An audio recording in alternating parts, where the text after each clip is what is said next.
ভয়ের সাথে আমরা সবাই পরিচিত, কষ্টও আমরা সবাই পেয়েছি।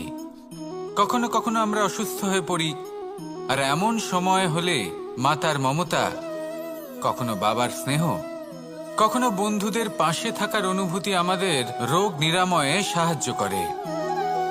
কখনো যদি আমরা নিরাশ হয়ে পড়ি, তখন যদি আমাদের কোনো আপনজন আমাদের দুটো ভালো কথা বলে, তখন আমাদের মনোবল বেড়ে যায়। ঠিক তেমন সংসারের এই রঙ্গমঞ্চে যদি আপনি পীড়িত অনুভব করেন,